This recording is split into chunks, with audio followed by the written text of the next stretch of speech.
I will call the council meeting of April 10th, 2024 to order. Will you please rise and join me in the Pledge of Allegiance? I pledge allegiance to the flag, the United States of America, and to the republic for which it stands, one nation, under God, indivisible, with liberty and justice for all.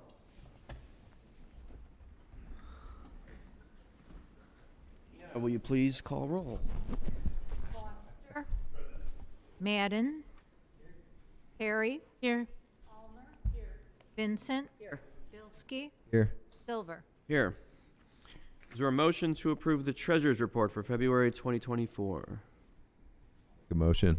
Oh, I'll second. Ryan, I heard Ryan. Is there a second? I'll second it. Lisa, thank you. Was Dana here? Oh, she was. She was here. I just saw her walk in. Oh, She's out of here. you want to go get her? Bob Sugan. I don't know where everybody's at. I'm going to take Custer.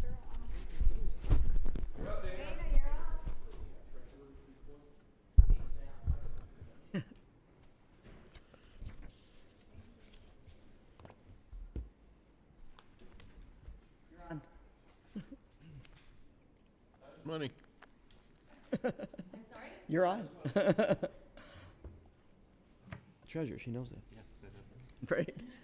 Hey, good evening. For the treasurer's report, you have the cash account summary for February.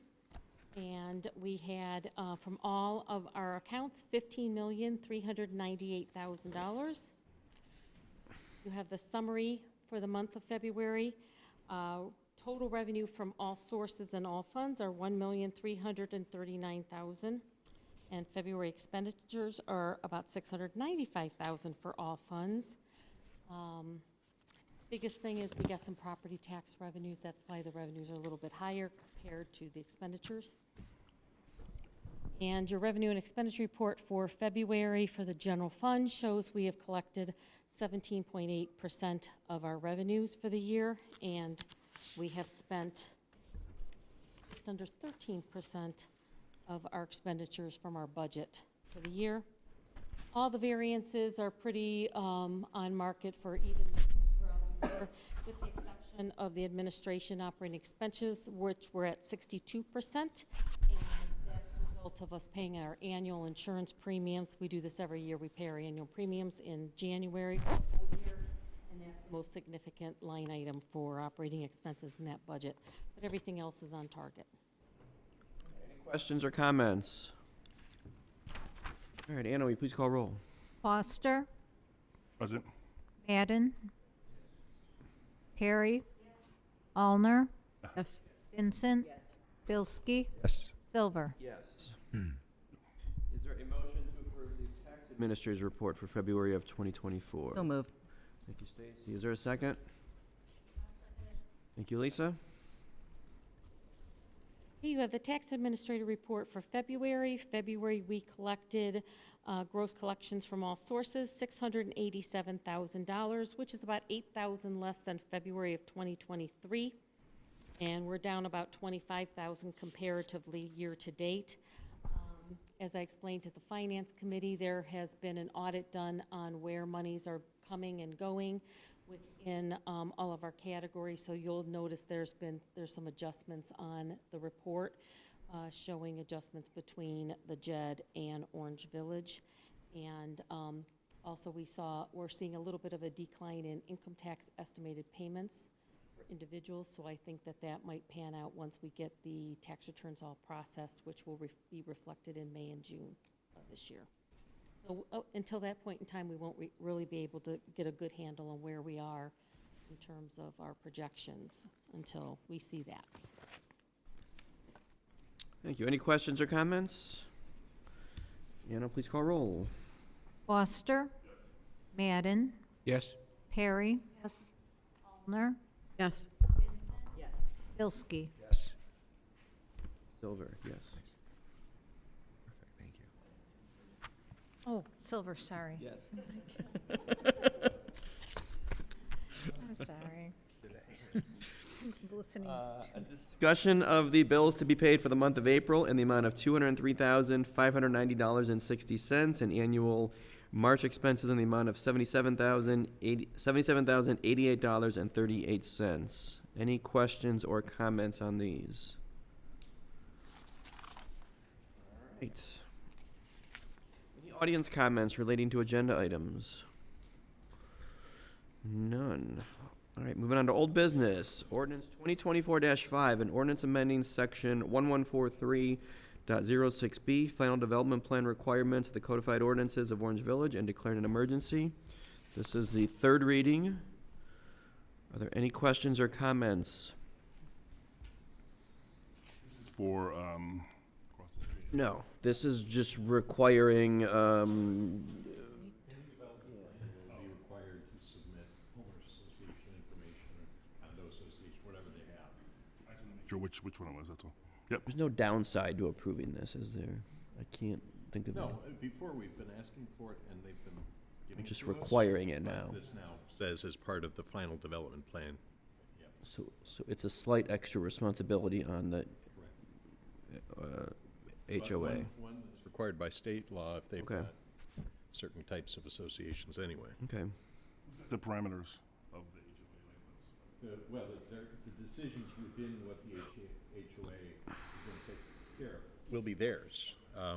What we're looking for is making certain that somebody's taking care of the common areas, and we want the, if there's a problem and something's not getting done, we want the right, but not the responsibility of coming in and, yeah. All right, Anna, will you please call roll? What about a motion for passage? Is there a motion to approve? I'll make a motion to approve ordinance 2024-5. Thank you. I will second it. Thank you. Foster. Madden. Yes. Perry. Yes. Allner. Yes. Vincent. Bilski. Yes. Silver. Yes. Moving on to new business, ordinance 2024-6, an ordinance authorizing the village to participate in the Ohio Department of Transportation winter contract 018-24 for road salt and to take any other action necessary to participate in the bulk purchasing of road salt for the 2024-25 winter season and declaring an emergency. And there has been a request for suspension of the rules. I will make a motion to suspend the rules. Is there a second on that? Second. I heard Jeff first, I believe. Would you hear first? Okay, thank you. Did you hear Ryan first? Yeah, Good to him. Please call roll on suspension of the rules. Foster. Madden. Yes. Perry. Allner. Yes. Vincent. Yes. Bilski. Silver. Yes. Bob, do you want to speak to this one? You want a motion to adopt? Yeah, all right, I'll make a motion to approve ordinance 2024-6. Is there a second on that? No. Thanks, Lisa. Go ahead, sorry. Just our standard ordinance for participation in the salt contract through Ohio Department of Transportation, something we do every year, so always comes in at last minute. It's due, I believe, May 3rd, so we're looking to actively be involved with the political subdivision for that contract.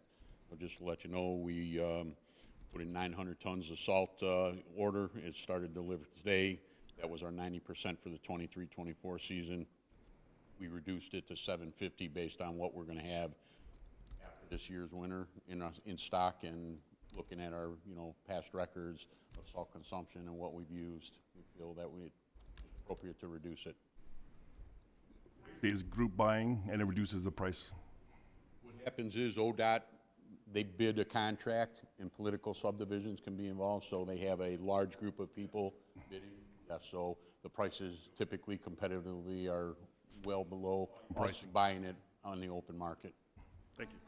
The cost raised this year It went to 52.47. It was of a don't quote me, percent. but yeah, it was 23-24 season was $52.47. I think that was like a 10% increase from the previous year. So I don't know. I don't know where it's going to land. Inflation, fuel surcharges, everything that they'll try and add into the contract when it goes out. What's that per, that amount you said? Per Sorry, what's that? The amount you said, 52, whatever? Is that per what? Per. 247 per ton. Yep. Okay. When do you get that final cost then? When do you get notified of that final amount? When the state bids it and they they'll open up the bids and then award the contract. So, and then put out a mapping, and basically it's broke down between county.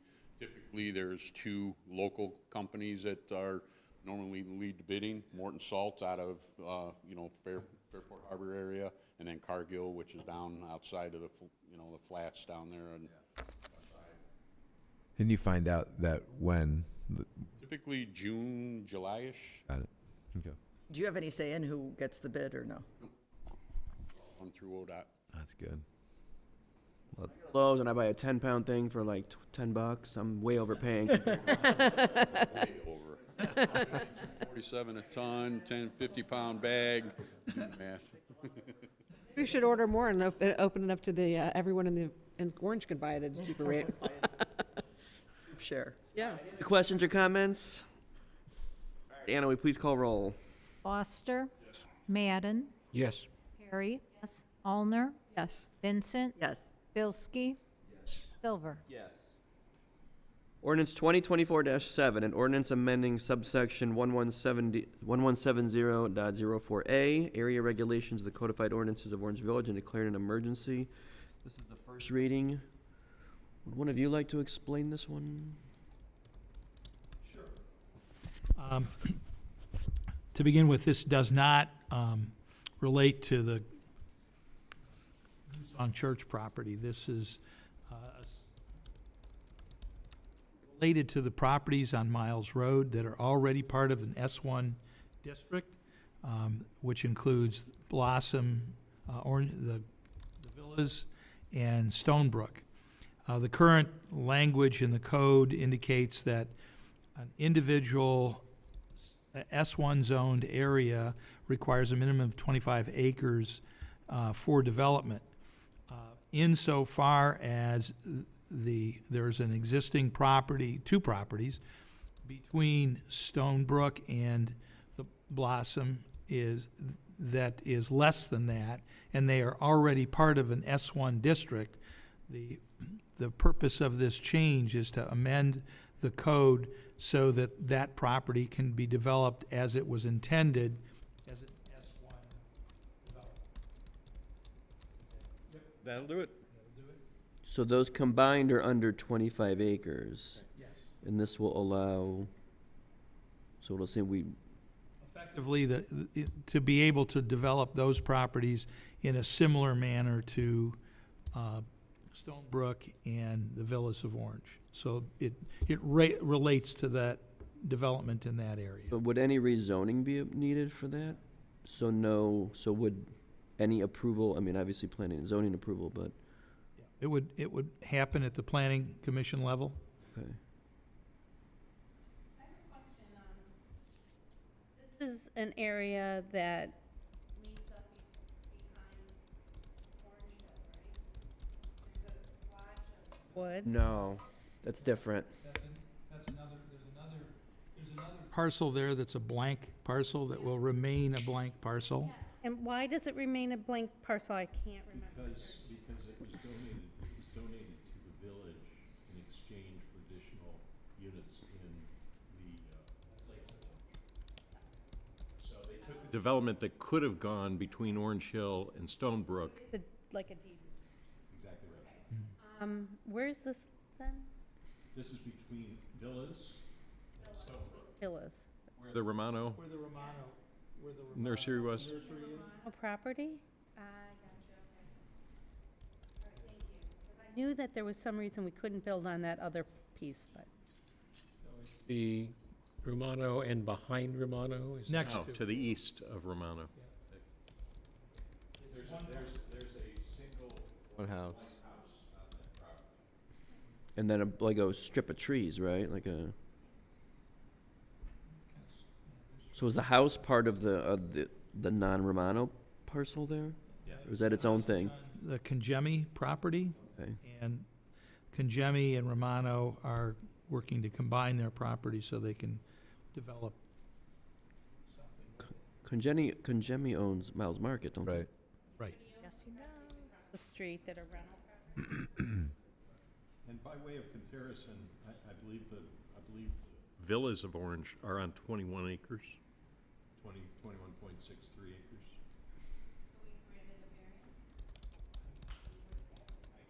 recall that. This may have gone in, this version of the legislation may gone in after Villa's.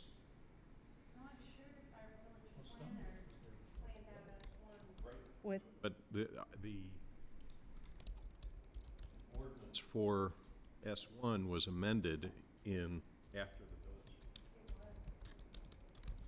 village. What's Stonebrook, do you know offhand? That's this one also. No, what? How many acres? Yeah. Hang on. please. Has anything been brought to planning and zoning yet, or to, Not yet. okay. There's just been some discussion. It looks to be 19.8 acres, so both of those developments were done on less than 25 acres. And this is What's Orange Hill? 13? Orange we say Hill this? is larger. What did we say? This is 13? These two? 13. Okay. I'm not gonna be able to give you Orange Hill because it's not a single unit. I mean, both Stonebrooks and Villas are one parcel, and then everybody owns a unit. Divided interest in the one parcel that's owned by the condo. In Orange Hill, everybody has their own properties, and I don't have to sit here and do the math, to add them all up. 100. But it's bigger. 5 acres. I think it's bigger than 20. We'll wait. No, just kidding. I said, we'll wait. A lot of math questions. Hire me to do math. We'll get to it. So if we do not approve this, what are the implications then? What are the consequences? They'd have to seek a variance. Okay. The person who'd like to develop Romano and Conchemi together would have to seek a variance on the 25-acre requirement. Okay. Will this come back to council after? Don't approve that, then they can't develop. Well, then you have a problem on your hands, probably. council after Planning Commission's review. So from here, this gets referred to the Planning and Zoning Commission, and they will make a recommendation, and then you get to vote on it after they make their recommendation. How many units?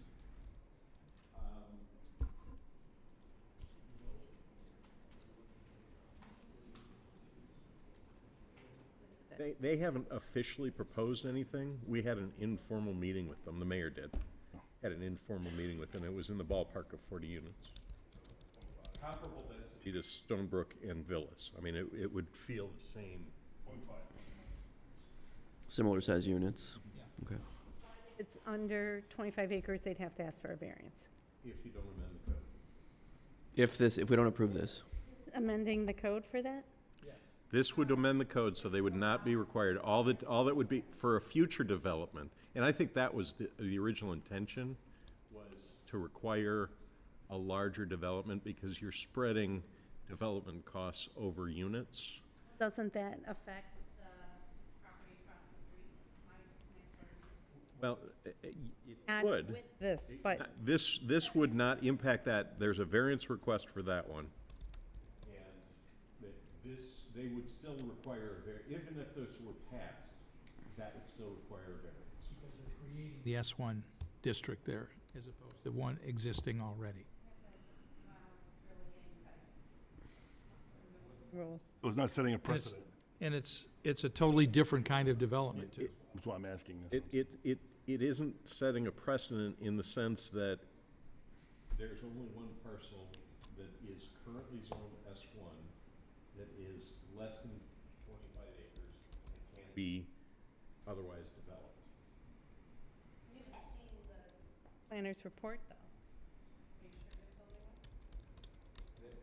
I'm saying, if somebody else wants to develop an S1 parcel under this ordinance, if it gets adopted, they'll have to have at least 25 acres or get a variance. So this sets the standard at 25 acres for future zoning of S1 developments. What we're looking at the planner to report back on is, are there other properties like the one across the street that could say, hey, you gave it to them, now give it to me. But the standard will still be the standard by which you come in and say, I have a large enough lot, I have 25 acres of land here. That's going to stay the same for rezoning. We have time to think about this, right? It's only on for first reading. Yeah. What is the acreage of this property? 13. Over 13, 13.3 or something. right, any other questions? So when will this be presented to planning and zoning, do we know? Did I miss that? Probably the first Tuesday in May.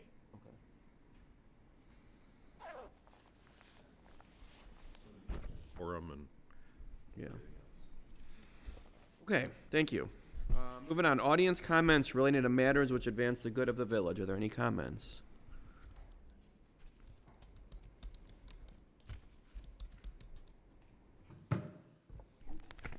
Hi. Not working. Oh, twist the pink thing next to. No, twist it towards you, the thing next to the pink thing, the one that's like a It works, I'm telling you. Thank Got it. Look at that. Got it, Bob. Got it. Amanda Kurland, 150 Valencia Circle. First, I just want to, because what you just spoke about, ordinance 2024-7, I just want to suggest maybe a town hall or something for the people who live in that area before any major things are done, because one of the things when I was campaigning that a lot of people in that area made mention that they were nervous about was their backyards being developed. So I just see what the current voters, feel about that. Okay, then the other thing I wanted to say, okay. I was very dismayed to read that Cleveland City Council has passed a Gaza ceasefire resolution, and I am thankful that Mayor Bibb refused to sign it. We must remember that on October 6th and prior, a ceasefire existed. Then came the horror of October 7th. For those who would say the October 7th attack was in response to some form of occupation, I'd first remind them that Israel fully withdrew from Gaza in 2006, and the people of Gaza voted to Hamas into power. And secondly, I would remind them that there is never an excuse for rape, pedophilia, and other inhumane torture that was gleefully committed and live-streamed by Hamas on that day. Hamas commits war crimes and hides among civilians. They are cowards who care nothing for the population that they are supposed to lead. The situation in Gaza is horrific, but the blame needs to lay at the feet of Hamas, who have ruled Gaza for the past 17 years, stealing aid to build tunnels for terrorist activity and to fund lavish lifestyles for their leaders. Hamas uses their people as human shields. Of course, I want peace in the region as I want peace everywhere in the world. The only way there will be peace in Gaza is for Hamas to return the hostages and surrender. And that is what the international community should be shouting for and creating resolutions to promote. Supporting a terrorist organization is wrong. Israel is a strong democratic ally of the United States where people of all faiths are free to live. In fact, more than 2.1 million Arabs live safely within Israel, are afforded full citizenship, including the right to vote. Guess how many Jews live in Gaza?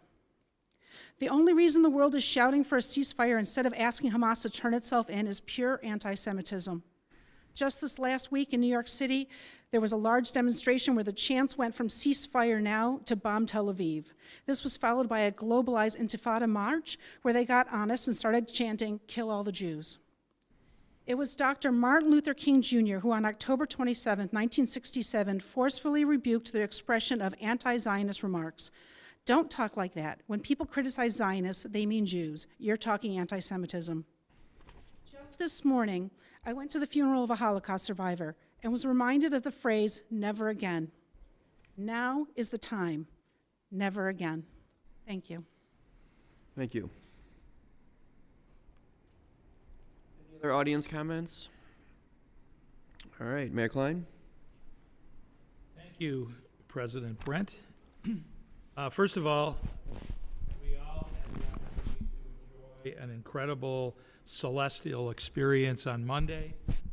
I have to apologize for the glasses not performing as intended. We made every effort to make sure that we bought a product that would work. The glasses were purchased from a NASA-approved vendor. They also carried an ISO 12312-2 approval, which is what was recommended for the event experience. They didn't work, and I regret that fact as much as anybody. As I set up my lawn chair in the front yard, made my Eclipse cocktail that I invented, and proceeded to sit down to enjoy what I thought was going to be an incredible event, only to find out that I couldn't see it, as many others did. I did get inventive, as I tend to be, and I created a paper bag box camera so that I could enjoy it. In the meantime, however, we are pursuing compensation, restitution, or at least a refund from the vendor of the Eclipse glasses. We've made calls and sent emails to them to get an explanation of why these didn't function. They were purchased from the same vendor as the schools did, and apparently the schools' glasses actually worked. So we're hoping that we'll get a resolution to that shortly.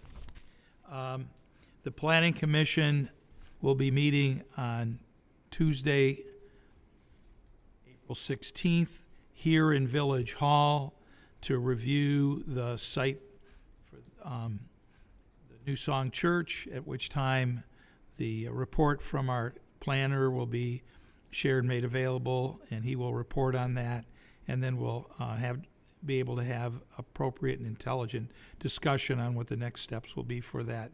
So I would encourage people who are interested to attend that meeting and listen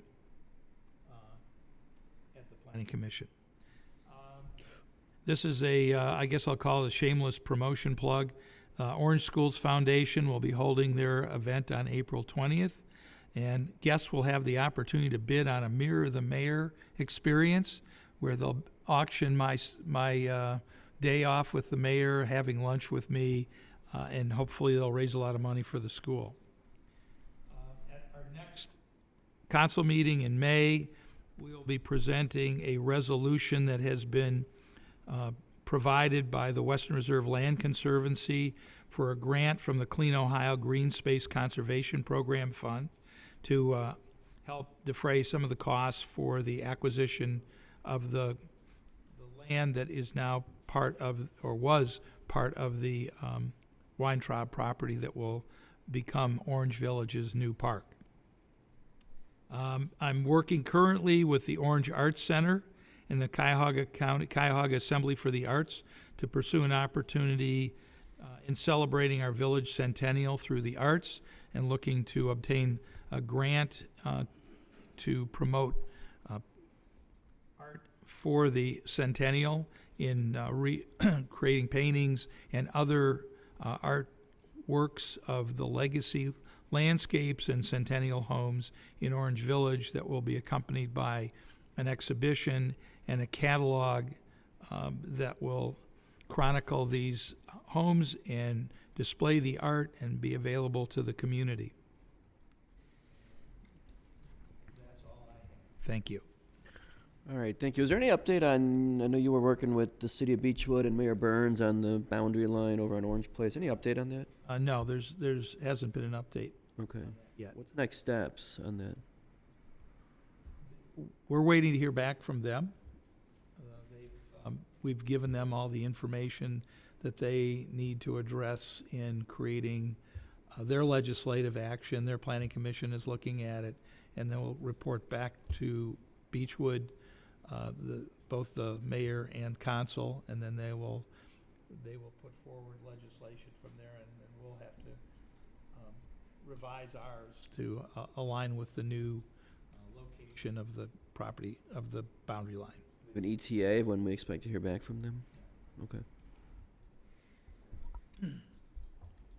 I do not have any comments. Comments by council members. Stacy, why don't you start? Okay, thanks. Good evening. I'd like to wish a happy Eid al-Fitr to those who celebrate today's end of Ramadan in our community. I hope whatever everyone did and however they saw the eclipse, everybody had a stellar time. I appreciate the attempt made to provide everyone with the free distribution of glasses and the follow-up with the vendor who clearly sent a bad batch over. We all wanted to offer the best for our residents, and I so appreciate the effort that Anna and the mayor went through to try to make that happen. I hope everybody was still able to enjoy the totality when it happened and the glasses could be removed. As the mayor said, Planning and Zoning doesn't meet again until Tuesday. A reminder for everybody to please join us then. I did have the opportunity to walk the land in question on a beautiful day. It was the day of the eclipse.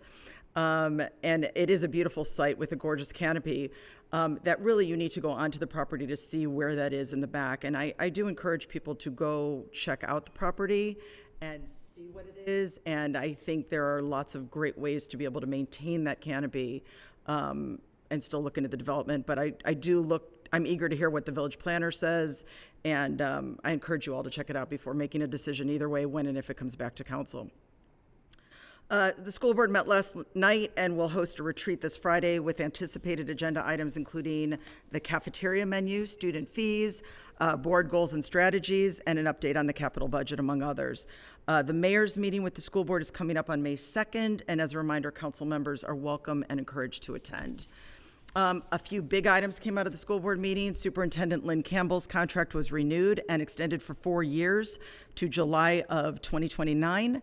And the Orange schools received special banners for achieving the overall 5-star award on the state report card that came out last fall. Also in the news, the Orange Athletic Council was created as part of the strategic plan, and it's focusing on 4 pillars, including academic performance, community involvement, communication, and athletic excellence. Also in discussion is the possibility of expanding the OSU Coach Beyond program to our area, which would be a wonderful asset to our area. Coach Beyond teaches life and leadership through sports, and there will be more details to come on that, and also continued work on the Boosters sponsor/advertising program. Speaking of athletics, the Guardians home opener was a big deal, but even more exciting news, the Orange Marching Lion Band, Lionettes, and 8th grade band have been invited to perform the national anthem at the Guardians game on May 20th. Mark that down. Get your tickets now for the 6:10 p.m. game versus the New York Mets. A few reminder, as the mayor said, Wild for Orange is April 20th. Orange High School is presenting the 25th annual Putnam County Spelling Bee this Friday and Saturday. I got a little preview last night. Start looking over your word lists because they are pulling people from the audience to spell against the actors. So you may be pulled up, but it looks to be a lot of FUN, so join them. I mentioned Gal Neve last week as one of only 8 senior finalists in the Maltz Museum's 16th annual Stop the Hate Awards program. I want to take a moment to congratulate him on receiving an honorable mention and scholarship for his beautiful speech. It is online if you'd like to see it. It just runs a couple minutes. He's worked to eradicate anti-Semitism, and it's just a beautiful, beautiful speech. So I want to congratulate him on receiving that recognition. And finally, on a much lighter note, a huge shout out to Orange's own Avery Boroff, a 4th grader at Moreland Hills Elementary who was one of the grand champions of the elementary school's rock, paper, scissors annual competition. You might say she won hand over fist. So congratulations to Avery. We're all proud you're Orange. That's all I have. Thank you. Kim? I do think that we need to stand with Israel, and I would like to see our council consider what our options are to make that a public resolution or what we need to do on that. I think it's important, especially as I'm looking with my children at colleges.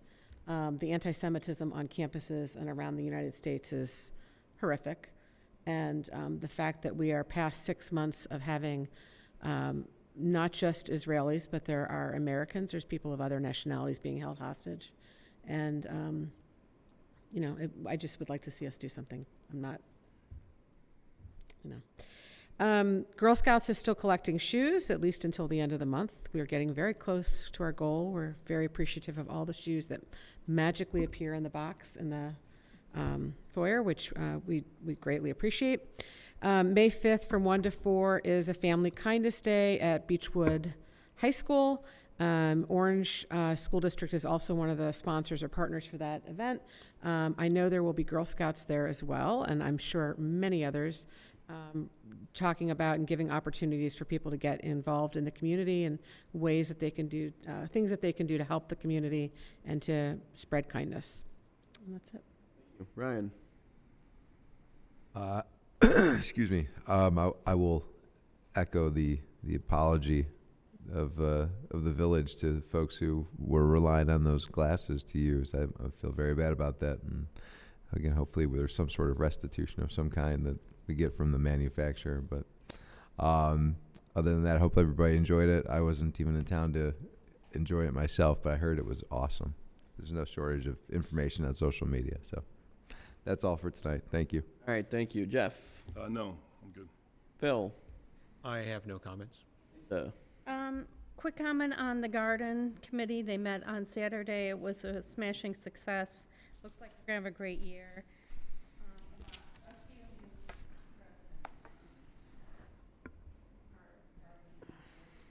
residents. And to council members, if you would like to view the property in question for the development, you're welcome to either contact me and I'll walk you through it, or Mr. Weinberg directly. So either one of us are happy to show you. I've had 2 councilmen reach out to me. I know Stacy was there, so if anybody else wants to, it's just how to kind of make that. Encourage everyone to do so. Yeah. Wear shoes that can get muddy and long pants because there are a lot of prickers, right? A lot of them. I only saw one mouse, too. Yeah.